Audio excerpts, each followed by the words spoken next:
Clarification ವಗರೆ ಒಂದು ನಿಮಿಷ sir.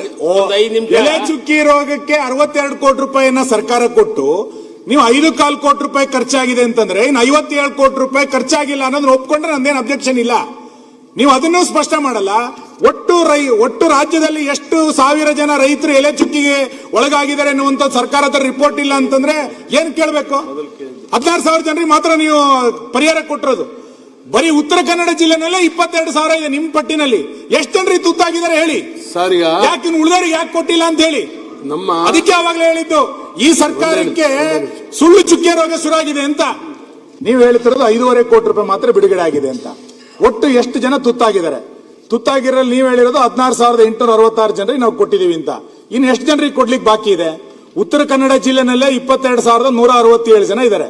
ಇನ್ನು ರಾಜ್ಯದ ಬೇರೆ ಬೇರೆ ಕಡೆಗಳಲ್ಲಿ ಎಷ್ಟು ಜನರಿಗೆ ನಿಮ್ದು ಕೊಡ್ಲಿಕ್ಕೆ ಬಾಕಿ ಇದೆ? ಒಂದು. ಎರಡನೇದು, ಬಜೆಟ್ ನಲ್ಲಿ 62 ಕೋಟಿ ರೂಪಾಯಿಯನ್ನ ಘೋಷಣೆ ಮಾಡಿದ್ರು. ಆಕ್ಷನ್ ಟೇಕನ್ ರಿಪೋರ್ಟ್ ಅಲ್ಲಿ 62 ಕೋಟಿ ರೂಪಾಯಿನ ಒದಗಿಸಲಾಗಿದೆ ಅಂತ ಹೇಳಿದಿರಿ. ಆ 62 ಕೋಟಿ ರೂಪಾಯಿಯನ್ನ ಯಾವ್ದಾವ್ದಕ್ಕೆ ಒದಗಿಸಿದಿರಿ ಅಂತ ಹೇಳಿ. ನಿಮ್ ರಿಪೋರ್ಟ್ ಅಲ್ಲಿ ಕೇವಲ 5.25 ಕೋಟಿ ರೂಪಾಯಿ ಮಾತ್ರ ಖರ್ಚಾಗಿರೋದು. ಉಳಿದ 57 ಕೋಟಿ ರೂಪಾಯಿ ಖರ್ಚಾಗಿಲ್ವಾ? ಅದಂಗೆ ಇದೆಯಾ? ವಾಪಸ್ ಹೋಗಿದ್ಯಾ? ಇದು ಎರಡನ್ನು ಸ್ಪಷ್ಟ ಮಾಡಿ. 2 ವರ್ಷ ಆಗಿದೆ ಸರ್. ಅದ್ರ ಜೊತೆಗೆ ಸೈಂಟಿಸ್ಟ್ಗಳನ್ನ ಕಳ್ಸಿದೀವಿ. ಎಲ್ಲರ ಇದ್ರೆ ಹೇಳ್ರಿ, ಬೇಕಾದ್ರೆ ಪ್ರಪಂಚದಾಗ ಎಲ್ಲರ ಇದ್ರೆ ಹೇಳ್ರಿ, ನಾವು ನೀವು ಹೋಗಿ ಬಂದ್ ಬೇಕಾದ್ರೆ ಕಂಡಿಡಿಯ ಸದ್ಯಕ್ಷ ಅವಾಗ ಒಂದ್ ನಿಮಿಷ. ಈ ಸಾರಿ ತುಂಬಾ ಬೇಸರ ಆಗಿ ಖಾಸಗಿ ಲ್ಯಾಬ್ಗಳಿಗೆ ನಮ್ಮ ಒಕ್ಕೂಟ ಖಾಸಗಿ ಲ್ಯಾಬ್ಗಳಿಗೆ 2 ಕೋಟಿ ರೂಪಾಯಿಗಳ ವೆಚ್ಚದಲ್ಲಿ ಇವತ್ತು ಅಗ್ರಿಮೆಂಟ್ ಮಾಡ್ಕೊಂತ ಇದೆ ಸಂಶೋಧನೆ ಬಗ್ಗೆ.